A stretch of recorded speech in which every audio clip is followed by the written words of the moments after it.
Cette semaine, j'ai écouté un podcast de Nick Bare, qui est un autre incroyable, un très bon entrepreneur, papa de famille, qui est très bon athlète aussi, qui m'inspire d'ailleurs depuis plusieurs années.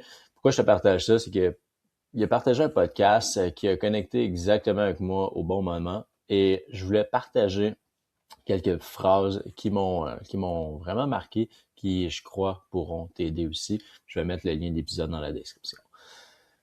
Ah, le podcast traite sur la fatigue. Pourquoi je te dis que c'était arrivé à un bon moment, c'est que j'ai commencé ma semaine lundi avec des batteries pas à 120%, mais des batteries qui étaient pas mal plus faibles que ça. Puis la réalité, c'est que même si on le voudrait, on aimerait ça que chaque jour on soit à 120%.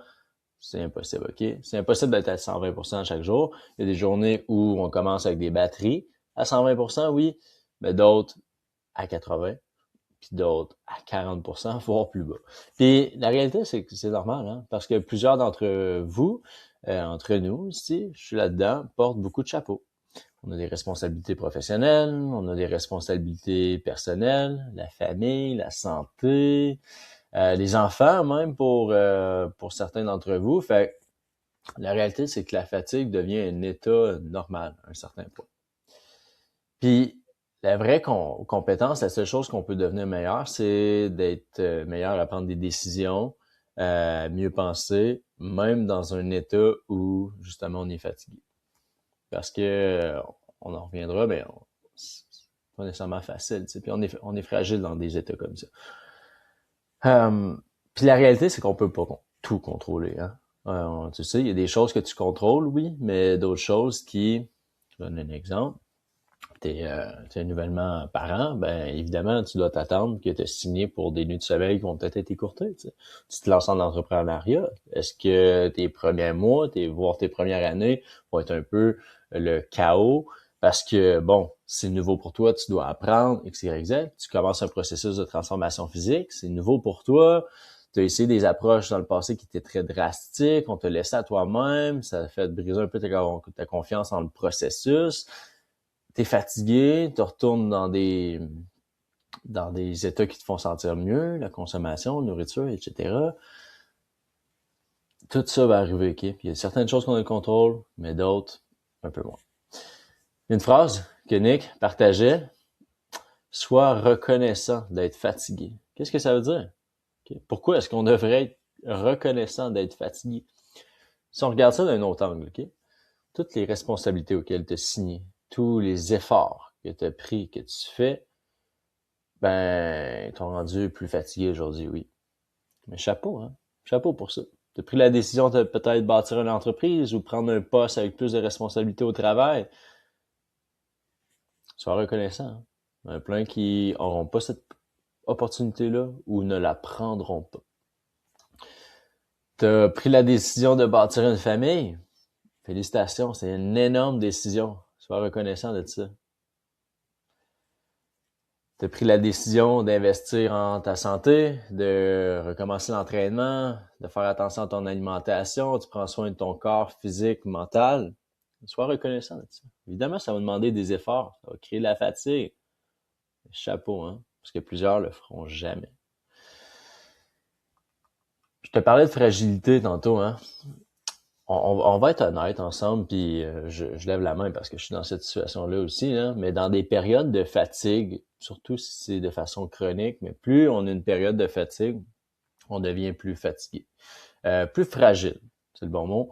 Plus fragile de potentiellement retomber dans des vieux patterns et même des addictions passées.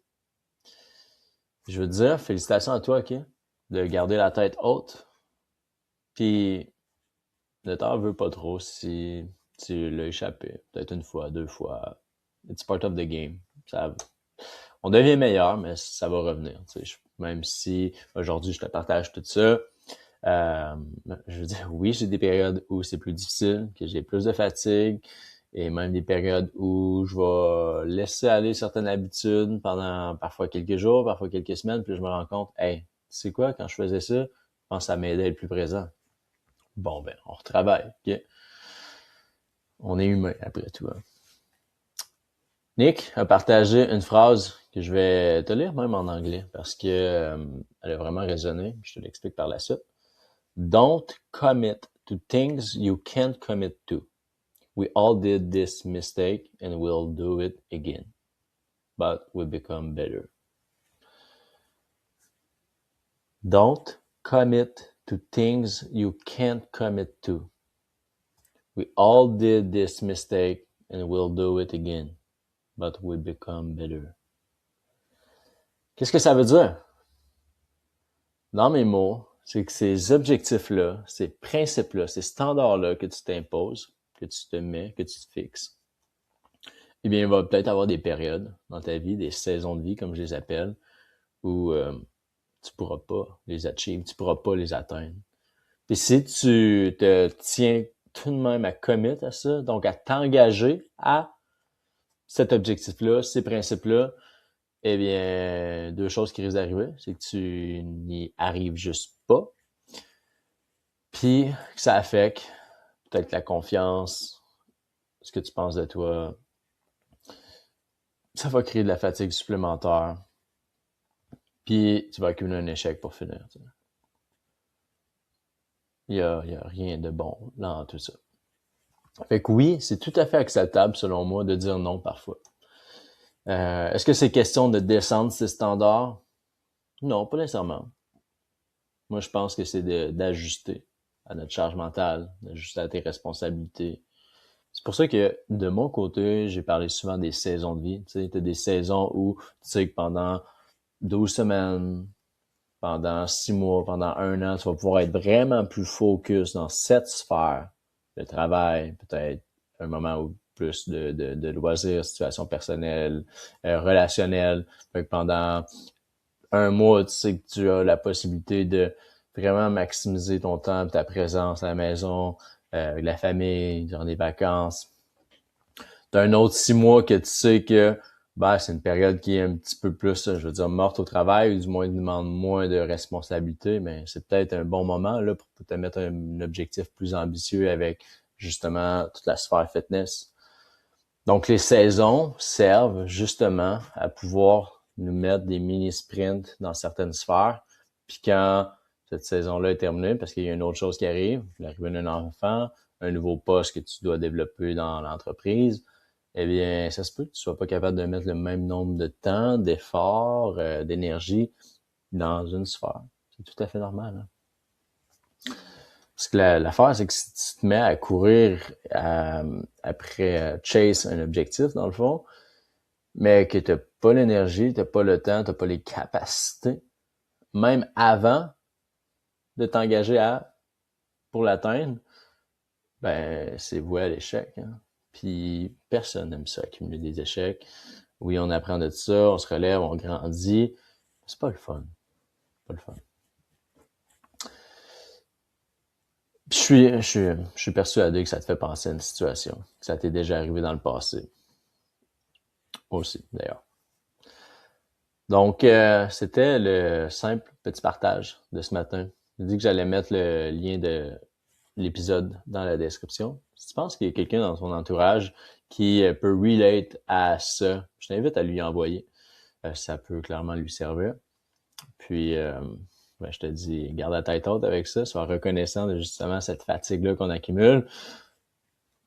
Je partage cette semaine, lundi, fatigue plus haute. C'était ma semaine la plus haute en volume de course à pied. Je m'entraîne, il y en a beaucoup qui savent, pour un Ultra Trail en septembre. Ce qui, pour moi, est très ambitieux parce que j'avais zéro parcours en entraînement d'endurance. Donc, la fatigue d'entraînement, la fatigue aussi psychologique avec le travail, les responsabilités. On est en développement actuellement dans l'entreprise. Puis, c'est 2 gros morceaux pour moi actuellement dans lesquels j'investis énormément de temps et d'énergie. Puis, c'est normal, tu sais. Fait que, merci de ton écoute. Ça revoit bientôt. Si tu veux échanger avec moi, n'hésite pas à simplement laisser un commentaire ou m'écrire en privé. Ça va me faire plaisir qu'on communique ensemble.